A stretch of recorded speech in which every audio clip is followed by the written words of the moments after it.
All right, y'all. So the next video is all about us. Crazy people, right? Right? Crazy people. You know what I mean? Us. You know? Listen, I've heard people call us crazy because I'm a conspiracy theorist. So they like to call conspiracy theories crazy, just for our outlandish views and theories. It is what it is. I've come to terms with it, right? But this is what I love. Nothing makes me feel greater. Listen, 10 crazy people who were proven to be right. I love when crazy people are proven to be right. Let's get to it.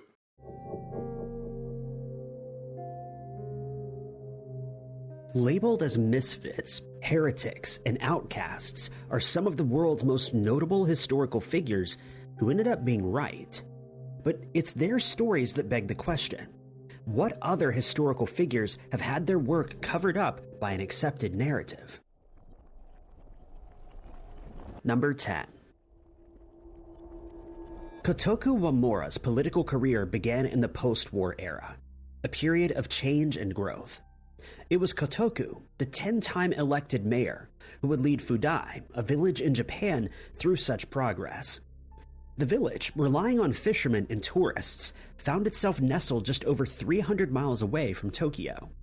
It was a place that was dependent on the sea for business. So why would this leading figure decide to build a wall around it? Well, he'd witnessed the unpredictability of the Great Waters and how truly dangerous they could be. He was present during the harrowing 1933 tsunami, one that reached 94 feet. He also heard stories of the 1896 tsunami, which was surprisingly worse. Fudai's residents were at a constant risk. From an early age, Kotoku made it his mission to ensure that his village wouldn't suffer this fate again. So in 1967, as mayor of Fudai, he enlisted the help of the local government, who would build a massive 51-foot-tall sea wall around the village's homes. Although aware of the risks tsunamis posed, the citizens were not happy. They deemed this idea excessive and unnecessary. They even went as far as calling the seawall a gross misuse of resources. Building such an immense... It's always crazy until you need it, until it saves your life. Then it was, oh my gosh, See, people are just sometimes ungrateful that somebody's thinking about your safety. Not everything has to, if it don't happen, cool. But if it does, man, you're going to be thankful you got this built. Structure was costly, both financially and logistically. Still, ignored them and proceeded with his plan. The next installment was the floodgate, one that was just as tall as the sea wall. It took over a decade to complete a project that may never be tested by a major, destructive tsunami, one that met the same standards as the 1933 event. So of course, the whole plan was met with much skepticism. While the project was conceived in 1967, construction would begin in 1972 and last until 1984. By then, Kotoku was reaching the end of his political career, and just 3 years later, he would retire. It was his very last project as the mayor of Fudai, one that he knew would one day come in handy. Unfortunately, he would never get to see his floodgate in action as he passed away in 1998. He was mocked by the adversaries, the citizens, and even other countries. But then 2011 rolled around. Japan is positioned right upon a dangerous tectonic edge and is often plagued by earthquakes. That year, a massive quake would shatter all forecasts. The result was damage to the Fukushima nuclear plant. Radiation was released, and the rumbling of the ground prompted the formation of a tsunami. Right in the pathway of that massive tsunami on that fateful day was Fudai. Waves came crashing toward the village, leveling everything in their path, including everything that lay outside the floodgate. Trees were washed away, coastal homes reduced to rubble, and ships were wrecked. But luckily for the village, Kotoku's wall stood sturdy. Workers activated the floodgates system, sealing off the village from the growing wave. And when it subsided, Fudai was left almost entirely unscathed. There was very little damage to the buildings, and only one fatality was recorded. That fatality actually occurred from outside the walls when a man went to check on his boat in the port. Kotoku saved thousands of lives that day. Initially ridiculed for his immense shield, Labeled as a folly, the wall proved useful after all. I think all of y'all should have to go to his gravesite, and each one of y'all should say, I'm sorry. I'm sorry. Or go to a family member of his that's still alive and apologize. Y'all owe him at least that. Like, I'm telling y'all, man, the same thing is going to happen with the aliens, though. A lot of people that have been telling y'all about different things with aliens and preparing y'all about aliens and trying to put things in place, and everybody keeps giving pushback, y'all going to wish you had done it. Number 9. New ideas, concepts, and narratives that go against the accepted understanding are often met with disagreement and skepticism. This is especially the case when it comes to the medical field, where new developments begin to toy with human health. It was this very pushback that Barry J. Marshall was met with when he decided to challenge the cause of a particular medical issue that's regarded as a myth today. First, we must meet the man who was brave enough to challenge the status quo. Marshall, a physician born in Western Australia, obtained his bachelor's degree from the University of Western Australia back in 1974. 3 years later, he began his brief position at the Royal Perth Hospital, and later taught medicine at the university, from which he graduated while simultaneously being a research fellow. In the early 80s, Marshall's eye landed upon some curious research being conducted by Dr. J. Robin Warren, who in 1979 observed something strange. While taking a look at the biopsy of a patient's stomach lining, he noticed a curious spiral-shaped bacteria. The scientists teamed up and began trying to figure out what this was and the significance of the bacteria. After obtaining biopsies from some 100 patients, they noticed that each had the same bacteria, and each of those patients was suffering from one of 3 things: gastritis, duodenal ulcers, or gastric ulcers. It was at this moment that the accepted cause of ulcers was about to be challenged. At this time, it was strongly believed that ulcers of all kinds were directly caused by stress and lifestyle, which led to excessive acid, damaging the lining of the stomach. Doctors noted that it was often businessmen with harsh jobs who were among the affected, along with cigarette smokers. The treatment for this saw alterations in the diet, eating bland food and taking over-the-counter antacids. For women, of course, it was different. They were merely referred to a psychiatrist, their ulcers naturally being psychosomatic. So stress was reduced, diets were changed, and antacids were fed to anyone willing to buy them. A money-making scheme that Marshall and Warren were about to reveal. Using their findings, the two named the bacteria Helicobacter pylori as the real cause of the ailments. But a bachelor's degree couldn't guarantee that anyone was going to listen to them. It was a contradiction in the medical field and was certainly met with pushback, ridiculed even. Warren and Marshall had discovered that ulcers weren't just the result of lifestyle and stress factors, but could actually be effectively treated with something as simple as antibiotics. The idea, though, that such a bacteria could exist in an acidic environment was a contradiction. It was a preposterous suggestion in the community that's deeply entrenched in its belief system. Challenging the dogmas was not going to be quick and easy, but the pair of scientists were absolutely convinced that they were onto something big enough for an incredibly bold experiment. Frustrated by the lack of support in the medical field, Marshall concocted a broth made with the secret ingredient, the H. pylori bacteria. Pouring his mix into a glass, the crazy doctor gulped it down. He was now infected, and within days, the symptoms began. Gastritis, nausea, vomiting, and gastric discomfort were things that he'd never experienced before, thus confirming that H. pylori could and would colonize in the stomach and cause inflammation that results in ulcers. A biopsy confirmed that the bacteria had colonized, presenting the first bit of actual evidence that linked the bacteria to peptic ulcers. Then Marshall took a dose of his crucial remedy. The cure was nothing more than a round of simple antibiotics. After further peer-reviewed studies, Warren and Marshall's hypothesis was accepted. The standard treatment for gastric ulcers today is a combination of proton pump inhibitors and antibiotics. That just goes to show you, though, man. These jokers, bro, they'll give us anything to make money. They'll tell us, oh, this is the cure for it. And this is what you need. And this is what it is. And you can't cure it. And you have to take this the rest of your life. Stop that. I hate hearing that. There's no cure for it. No, there's something you can do, bro. Then we just haven't figured it out yet. But if my body wasn't born with this, then what do you mean I have to live with this the rest of... No, bro. This is all a part of, like they said, the scheme, I think. Number 8. Barry Marshall wasn't the only one poking a hole in an already accepted theory. Galileo Galilei is one of the most notable historical figures. He was an Italian natural philosopher, astronomer, and mathematician. He could do it all and made crucial contributions to the sciences we know today.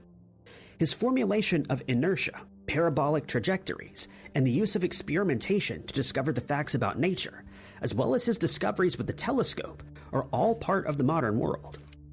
Galileo's opposition to the accepted understanding earned him the label heretic by the Catholic Church, who grew increasingly annoyed with his supposed discoveries. It was following the invention of the telescope and the writings of Nicolaus Copernicus that these controversies would begin, including the one known as the Galileo Affair.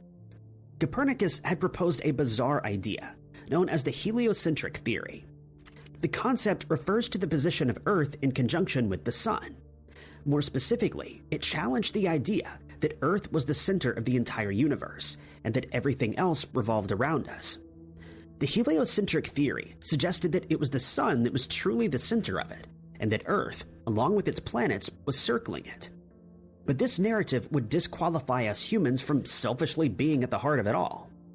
With knowledge of this theory, combined with the 1609 invention of a 3-powered spyglass, Galileo's career was about to take a dramatic turn.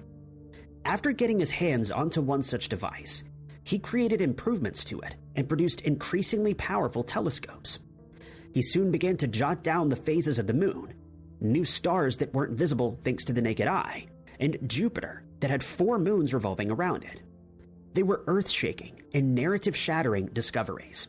His observations, though, undermined accepted cosmology and challenged the idea that there was one center of motion in the universe.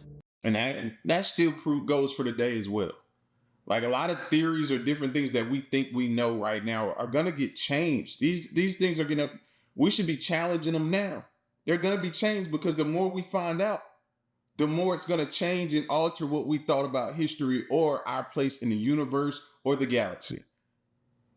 Like, every day, these telescopes that they're creating, like the James Webb, everything after that, the Voyagers changed everything.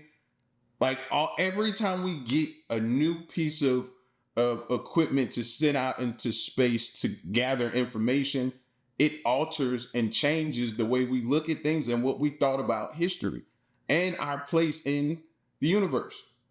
So, yeah, that's why I never hold on to what they're saying as far as them saying, oh, well, people believing we're the only ones out here. Yeah, okay. The phases of Venus that Galileo observed seemed to confirm the heliocentric theory, along with observations made about Mercury. The astronomer became firm in the belief that Copernicus was right.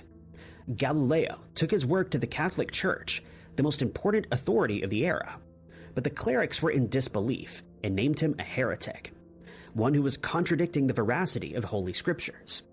Still, Galileo maintained his position and argued against biblical claims that refuted the Copernican theory. He would even go to Rome in an effort to defend his ideas, but his mathematical models, telescopic data, and intellect were no match for the Catholic authorities. So, in private, Cardinal Robert Bellarmine warned him that if he didn't comply with the orders of the Church and stop writing such heresy, he would have to pay the price. Why?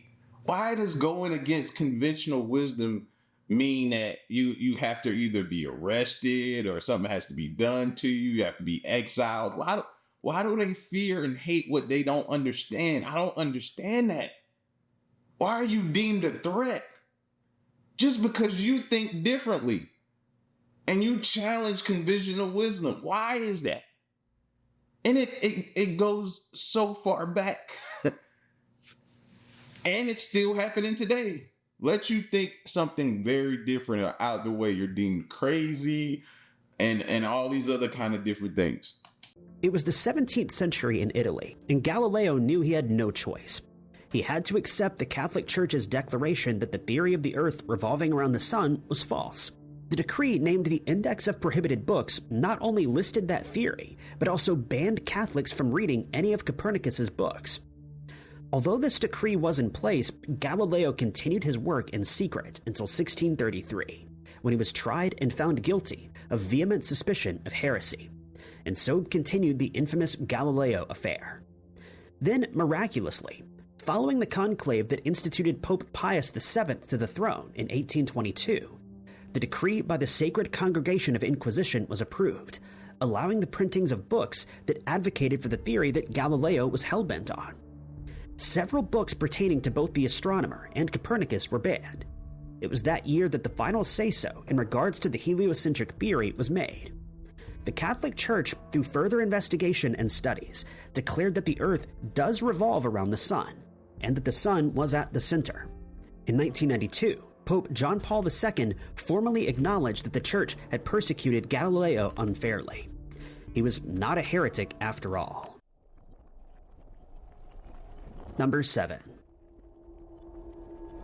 It was the 1800s, a time in which medicine was still a developing concept. The 1700s saw the establishment of medical schools, where apprenticeships became a thing of the past. By the following century, ventures into new concepts like germ theory and the causes of disease and contamination were still being explored. Among the notable doctors of the era was Joseph Lister, who proposed an idea that was still met with much controversy, even though he attended the very medical schools that were being instituted. Lister, of course, wasn't alone. There were a few select individuals who'd long been challenging the accepted narratives, forming new ideas, and having their work buried.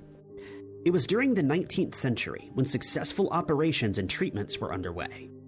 Doctors, though, often cheered prematurely because not long after these successful surgeries, their patients would pass away from infections, including conditions like sepsis and gangrene. Of course, at the time, no one knew the cause of said infection, or how it spread, since hygienic protocols were not the norm. It was then and there that the germ theory of disease came into play. Louis Pasteur speculated how the spread of microorganisms, better known as germs, could cause infectious disease. His bold claim was rejected until it eventually wasn't. It was in 1864 when Lister was introduced to said theory and opted to apply it to surgical infections during a time in which surgery mortality rate was at an all-time high. With Pasteur's theory of using chemicals to neutralize germs, Lister created a chemical barrier. He named his barrier antiseptic, which was applied to the surroundings and tools used in surgeries, preventing germs from coming into contact with open wounds. Through this development, Lister began to experiment. He made use of clinical trials that he published, only to receive some very mixed reactions and harsh criticism. His antiseptic surgical techniques were rejected by his peers, mostly because no one accepted the idea that germs were the cause of infection. In fact, many surgeons found the whole cleaning and antiseptic system much too excessive, time-consuming, and unnecessary. Nonetheless, Lister insisted that his techniques be used. He applied this antiseptic principle to a set of procedures, including a weak carbolic hand wash for staff, and carbolic acid baths for instruments. He also created solutions of carbolic spray that would be used to reduce the amount of germs in the air during operating procedures. During such applications, skeptic doctors witnessed how quickly the surgery-related infections dropped. The evidence was irrefutable. Lister was even given royal approval after using his carbolic spray during an operating procedure on Queen Victoria. Although he was initially laughed at, dismissed, and disregarded, Lister is now recognized as a world-changing doctor. All he needed was a chance. All he needed was an opportunity. And we'd probably be so far progressed if we give a lot more people a shot and opportunity. It's probably somebody right now that's sitting in their basement and have a somewhat cure to some of the biggest ones, cancer, all that type of stuff like that. And they're not giving that person a shot, deeming them crazy, deeming them a lunatic, deeming them all kind of different things. And they have the actual cure or something that could lead to the cure. but nobody won't listen to him. It's somebody right now, I guarantee it. Number 6. Lewig Boltzman is another name overshadowed by the more notable scientists of history. Isaac Newton, Albert Einstein, Enrico Fermi, Michael Faraday, and many more. Seldom is the name Boltzmann mentioned among these great physicists, but it's he who would go on to change the understanding of atoms and physics as a whole. After receiving his doctorate from the University of Vienna back in 1866, Boltzmann held a professorship in mathematics and physics at Munich, Vienna, Graz, and Leipzig. It's safe to say he knew exactly what he was talking about. But his intellect and professionalism were called into question in 1870, when he began to publish a series of papers. It was these studies that revealed the second law of thermodynamics concerning energy exchange and how it could be explained by applying the laws of mechanics as well as the theory of probability to the motions of atoms. By applying this complicated procedure, he determined that the second law was statistical, and a system would approach the state of thermodynamic equilibrium because equilibrium is the most probable state of a material system. Boltzmann would also work out the general law for energy distribution among several parts of a system at a particular temperature. It was he who derived the equipartition of energy theorem, or the Maxwell-Boltzmann distribution law. The physicist, put simply, had developed several formulas and equations that would explain the properties of atoms and how they were able to determine the physical nature of matter. His atomic theory revolved around the concept that the microscopic world of atoms was linked to the macroscopic behavior of matter. The problem was that Boltzmann's theories and formulas directly disproved the accepted existing laws of physics and scientists behind them. Contradicting another's accepted explanation and calculations, especially during this period, did not make one particularly popular among the masses. So of course, Boltzmann's work was buried, refuted, and dismissed. For years, he fought for the cause, trying to prove his atom theory, producing more papers, speeches, and even evidence, but to no avail. There were just no takers for his idea. Tragically, Boltzmann's life ended, and he never got to see his theory proven or his formulas in use. His untimely demise came just 3 years before this atom theory would be proven. It was almost 3 years later that another notable physicist, Ernest Rutherford, would discover something world-changing. It was the nucleus of an atom, the dense, positively charged center of an atom made up of protons and neutrons. Through the gold foil experiment conducted by Rutherford and his associates, Boltzmann's theory was proven and expanded upon. It provided a concrete understanding of the atom's structure and how they behave. The physicist's whole life's work was dismissed and discarded, just because the masses didn't understand. Today, his refuted claims make up a very large portion of the understanding of physics, atoms, and the behavior of matter. But Boltzmann wasn't around to see it happen. Number 5. It may come as a shock to most, but Nicola Tesla, the great Serbian-American inventor, also finds himself on this list. While generally his ideas and inventions were accepted with open arms, there's one that was subject to lengthy controversy. Tesla attended the Technical University of Graz, Austria, as well as the University of Prague, setting him on the road to greatness.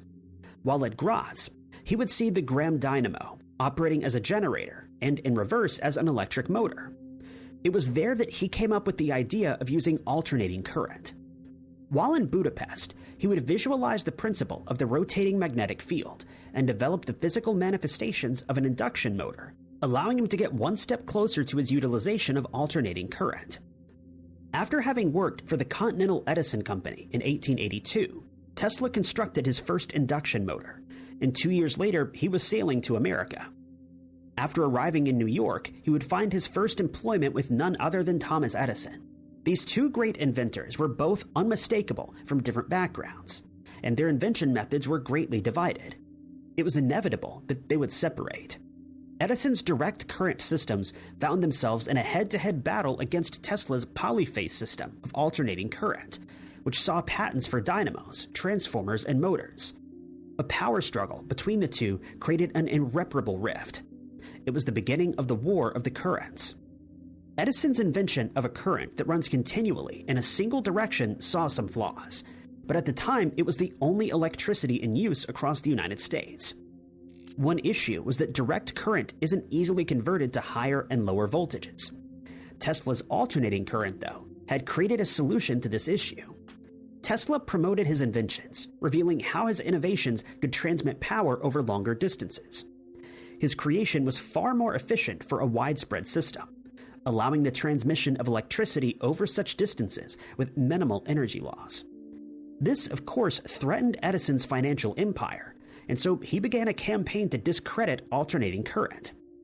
He spread misinformation and staged alleged experiments that proved that AC was far more dangerous than DC. He even went as far as electrocuting animals using AC to make a point. He also promoted his current system as a much safer option. His efforts to discredit Tesla certainly worked. The inventor struggled to keep his power. I'm surprised he ain't trying to take him out. Like, that's the link that these jokers will go to be the only one. They're not thinking about us or being progressive or nothing like that. They just want to be the top dog, want to be that person. That person, once they get in that limelight and they're known as that person, they feel like it's no room for, you know what I mean? And we've gotten better at that because there are a lot of companies that are out there doing the same thing, like electric vehicles right now. There are a lot of companies doing that and obtaining the technology to do it and stuff like that. So we have grown in a sense, but don't think that they still ain't trying to have one monopolize it though, for real. And wasn't receiving the recognition he deserved. Tesla even ventured into wireless electricity, like remote controls and radios, but these were also brushed off as being too impractical or fantastical. In 1943, Nikola Tesla would pass away in an apartment paid for by a friend. He supposedly passed from heart failure. Are we sure? Maybe they did take him out. There's no way to really confirm that now, can we? All we know of is that him and Franklin was going back and forth and beefing, and Franklin wasn't pleased. And if he was willing to do what he did to animals, it's making you think he wouldn't have did the same to Tesla if he got the chance to. So maybe I need to go back on what I said. They might have got to him. His inventions seemingly forgotten. Except they weren't. Although he didn't get to see it happen, this great inventor's alternating current system is what runs the global electrical grid today. His other innovations, such as radios and remote controls, were recognized in later work by other inventors. Number 4. The field of botany finds itself on this list too, with the great botanist Gregor Mandel. He was born to a family of Libytan Medes in Silesia and was raised in a rural setting. Despite this minor setback, Mandel's academic abilities were quickly recognized by a priest, who persuaded his parents to send him to school. Following the completion of grammar school, he would enter the 2-year program for philosophy at the Philosophical Institute of the University of Olmütz. He excelled in both physics and math and completed his studies in 1843. After this, given the insufficiency of support, Mandel would become severely depressed. He was bound for a different life, one that saw him take over the small farm as his father's only son. So the young, aspiring scientist thought up a solution, entering the Altbrunn Monastery, where he would be given the name Gregor. Through the monastery, he was able to devote much of his time to physics and mathematics, and worked under other great physicists. Mandel's attention, though, would soon land on something else. After a brief run with the experimentation of hybridism, his interests fell to botany, in particular genetic inheritance. In an effort to understand the principles of heredity and how things passed from one generation to the next, he began to experiment and theorize, and came to his own conclusions, something that was still frowned upon at the time. His most famous test was called the pea plant experiment, in which Mandel would purposefully cross-pollinate pea plants based on particular traits, such as height and flower color. The experiment saw the use of 7 particular traits, including smooth or wrinkled ripe seeds, green or yellow seed albumen, purple or white flowers, and several stem heights. After carefully establishing 2 pea plant populations, each with different traits, he bred them with one another and observed how the offspring would inherit these features. Essentially, Mandel became the first to discover the law of segregation, in which offspring acquire one factor from each parent, the law of independent assortment, where different traits have an equal opportunity of showing up together, and last, the law of dominance, where the offspring can inherit the dominant trait and can only inherit the recessive trait if they inherit both of the recessive factors. Most unbelievably, Mandel's work wasn't read by anyone during his lifetime, because every time he tried to get the attention of renowned scientists, they dismissed him. Those who did listen to his theories couldn't understand them, and any attempt to recreate his experiments proved problematic.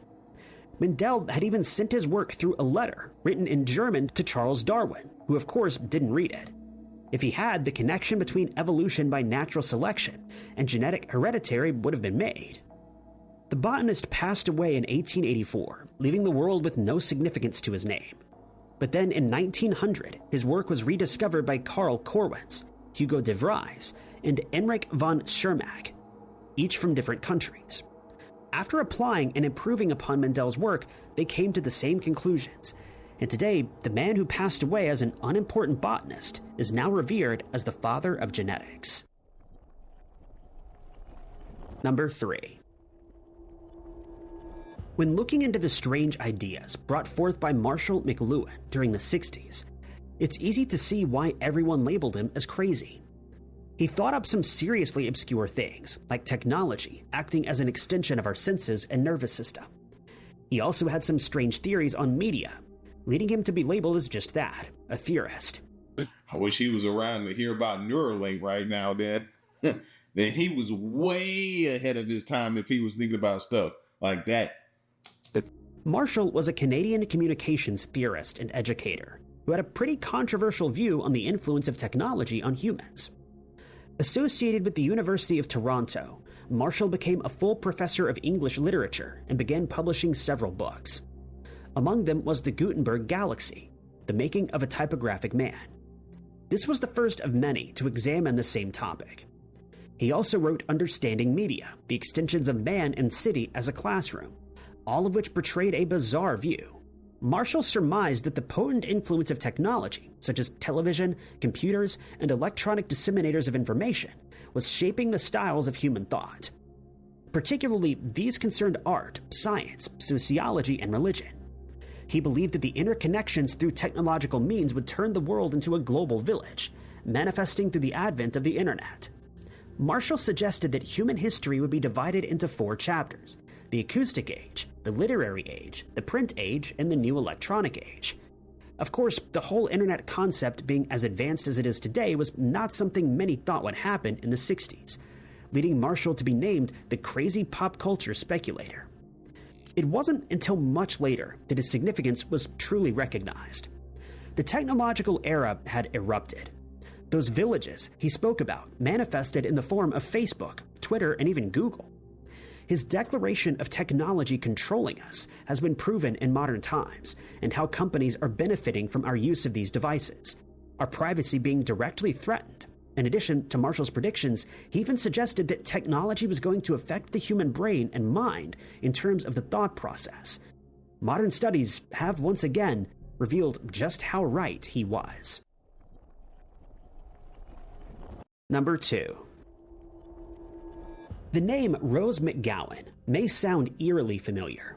She's an American actress and director, and while this should be the reason that she's a notable figure, it's rather her unfortunate connection to Harvey Weinstein that has really brought her into the spotlight. Since the age of 19, Rose has appeared in several films, including The Doom Generation, Biodome, Scream, Devil in the Flesh, and most recently, The Sound. Unfortunately, her largely successful career would be overshadowed by her alleged assault, acted out by Weinstein. In 2017, she would go on to win a $100,000 settlement in the case, and has since been labeled as a survivor of Weinstein. But before any of this, Rose was called crazy and insane, all because of a bizarre, paranoid idea. She believed that Weinstein had an army of spies watching her every move, theorizing that her attacker wanted to keep his victims quiet. She believed that How would that seem so hard to believe, though? Especially these powerful people in Hollywood, and they've been saying this since forever. This stuff didn't just get started. Go back and watch some of those Hollywood documentaries and stuff and see what those people were into and what they were doing and how far they would go to keep people quiet. It wasn't just them threatening them their jobs and their celebrity and different things that they were doing Like, go watch, bro. Theorizing that her attacker wanted to keep his victims quiet. She believed that he'd hired private investigators, some of which were ex-Mossad, to spy on her after she publicly accused him of the assault.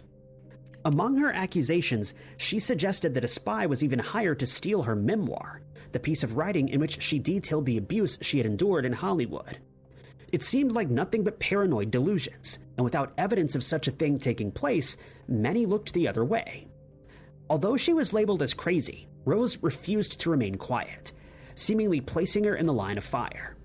Aware of the risk, though, she persisted until someone would finally investigate the accusations. It was then that the extent of Weinstein's harassment was truly realized. Rose was right. He had an army of spies watching her. In fact, they were tailing the other victims too, trying to see what dirt they could possibly dig up to use against them in an effort to keep them quiet. And the cherry on top was that they were, in fact, ex-Mossad spies. It all began in the fall of 2016 when Weinstein formed his operation to suppress the allegations being made against him. If they were doing that, imagine what else they're doing that we don't know about. And they have the capabilities of getting their hands on and doing to people and keeping them quiet. If they did that, they definitely murdered people, bro. You ain't got to believe it. You ain't got to believe it. If you don't believe this, and if you think that's as far as they'll go, no. Number 1. J. Harlon Brett was a geologist who would present one of the largest controversies of modern science. Brett was born in the town of Saranac, located in central Michigan. In 1913, he would graduate, completing his geology studies at the University of Chicago. After moving to Seattle, the young geologist would teach in 3 different high schools over a span of 4 years. He taught history and physiography, during which he became increasingly interested in the field of earth science, and so began the controversy. It was in the 1920s that he observed the strange formations of dry falls of eastern Washington. The area saw deep canyons and pockmarked buttes. Of course, the accepted theory as to how the landscape came to be this way was erosion. By this time, many in the scientific field believed that dry falls was created through eons of gradual erosion. But Brett believed quite the opposite, which directly contradicted the accepted prevailing principle of uniformitarianism, which suggested that the planet's landscape was created through a process that could still be observed in the present. But Brett believed that one singular, sudden, and catastrophic flood had ripped through the scablands. The geologist suggested a flood of such massive proportions as envisioned in biblical interpretations. Such events that took place in the Holy Book had no place within the scientific field. So his theory was dismissed and deemed a throwback to catastrophism, a pre-scientific doctrine. Undeterred by his peers' failure to understand, Brett wrote another paper, providing more evidence for his controversial concept. He suggested that the flood held 10 times the amount of water than all the world's rivers combined, abruptly carving out the scablands, plowing through the hills, and digging at the canyons. The raging water carried massive boulders with it and sent them pummeling to the ground for days, maybe even. And I ain't gonna lie, some of these theories do sound outlandish. They do. But salute to him for not letting nobody steer him off his path and deter him from he kept going. Because that does sound crazy. And imagine you coming to somebody and saying, "No, that ain't how I had this theory." And yeah, that does sound crazy, but weeks before it subsided, leaving a controlled devastation in its wake. It wasn't until his second paper that fellow geologists, who initially viewed him as a renegade, began to pay closer attention to Brett's work, and what they found was damning. It was in the 1940s when geological research came about new evidence in dry falls to support the whole biblical flood theory. They knew that they were wrong, but challenging their existing principles was still too much for them to handle. The evidence was there, but for them to accept it as such was another thing. Then, in the 70s, Brett's final vindication would come. It was during that period that satellite imagery favored this ridiculed geologist's idea. He was right, and he lived just long enough to see it happen. His once heretical idea was reinstated as the new orthodoxy, all confirmed in 1979 when Brett was 96 years old. By this time, his enemies had long departed, and he was left with no one to gloat over. Thank you guys so much for watching. I'd have figured out a way to gloat though. They might not be here, but y'all are. So y'all got to get all of this gloat, these middle fingers, all that type of stuff. Y'all got to get it till I'm gone. Yeah, y'all gonna have to deal with it till I'm gone. That's the pettiness that we get to have for you calling us crazy and us being right. That's all I'm saying. But yeah, y'all let me know what you thought about some of this.